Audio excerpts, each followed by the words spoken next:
Sheikh, when reciting the Istikhara dua, after reciting هذا الأمر, do I have to mention the matter out loud in Arabic or English, or do I just think about the matter in my mind? First of all, Jabder, Istikhara should be recited in Arabic because this is dhikr, and dhikr has to be in Arabic. Only those who are totally incapable of saying it in Arabic, not even reading it in Arabic, they can't. They don't know Arabic at all. They can say it in English. Now, the dua has in the hadith هذا الأمر. So, اللهم إني أستخيرك بعلمك وأستقدرك بقدرتك وأسألك من فضلك العظيم فإنك تقدر ولا أقدر وتعلم ولا أعلم إنك أنت علام الغيوب. اللهم إن كان, he quoted, في هذا الأمر خير لي في ديني ومعاشي وعاقبة أمري عاجله وآجله فاقدره لي ويسره لي. So it translates, so, oh Allah, after saying the full thing, you come to the conclusion, if in this matter there is goodness for me in this life, in the hereafter, now and then, this matter is referring to an issue that I am praying istikhara for. Let's assume it's a new job that I'm applying for. So I don't say إن كان في هذا الأمر. I would say إن كان في عملي. If I'm buying a car, إن كان في شرائي للسيارة. If I'm marrying a woman, say إن كان في زواجي بكذا وكذا. And I say her name. So this is what you say, and you don't say هذا الأمر. You just take this هذا الأمر and put the issue that you're praying istikhara for. Now, do I say it verbally or in my mind? This is also another serious issue. A lot of us, when reciting the Quran, they tend to recite it by visualizing and reading the letters without moving their tongues and lips. Likewise, when you see people making dua, raising their hands while their lips are sealed, and also people who are praying, when they're standing and praying, they just say Allahu Akbar and that's it. They close their lips and they recite the Fatiha, the Surah, Allahu Akbar, and they say Subhan Rabbi Azim with their lips sealed. Scholars from all types of schools of thought, I've searched this and I was devastated because this is how I used to recite the Quran and pray and do my dhikr, thinking that this is sufficient. But I looked into it and not a single scholar from the past nor the present, from the contemporary muftis to the old Salaf scholars, had ever said that this is valid. They all insist and make it a condition that you have to move your lips and your tongue as if you're speaking, but without making any sound. And this is what they call silent.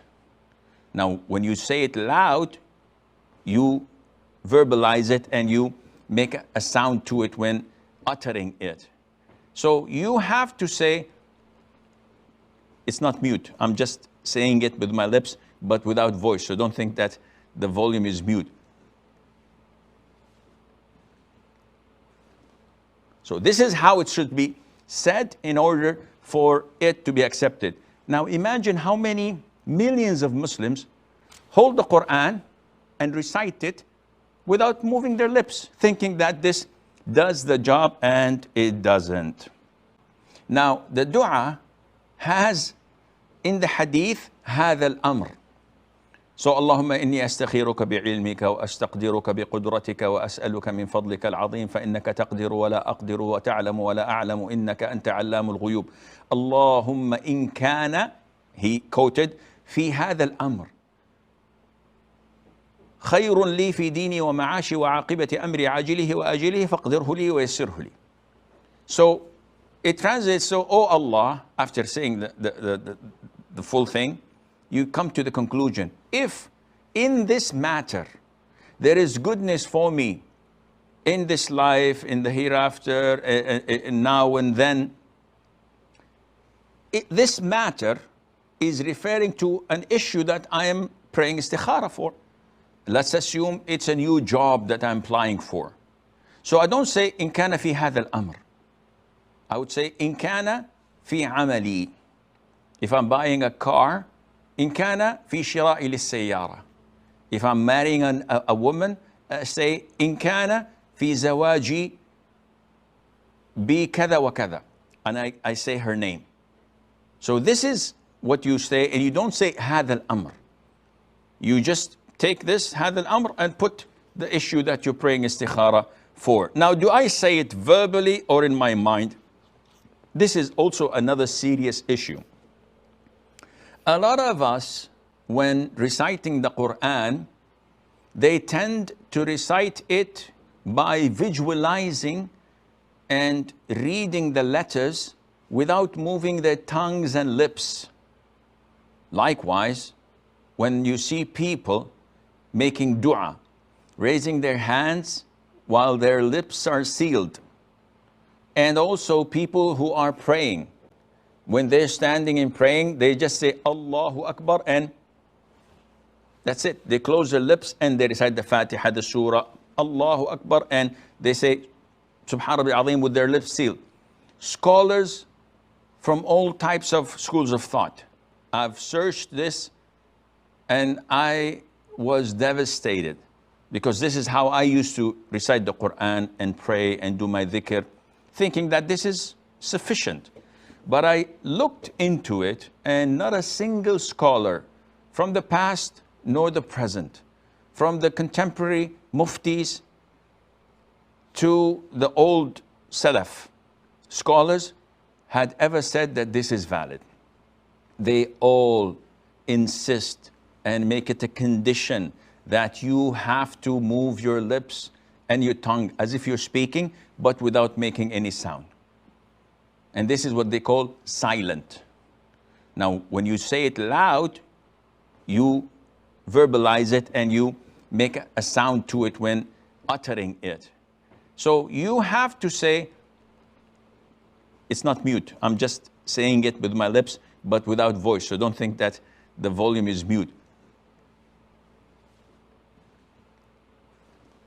So this is how it should be said in order for it to be accepted. Now imagine how many millions of Muslims hold the Quran and recite it without moving their lips, thinking that this does the job, and it doesn't. I'd appreciate it if you look and we're able to find something from the Salaf that supports reading without moving your lips and tongue would suffice and would be valid.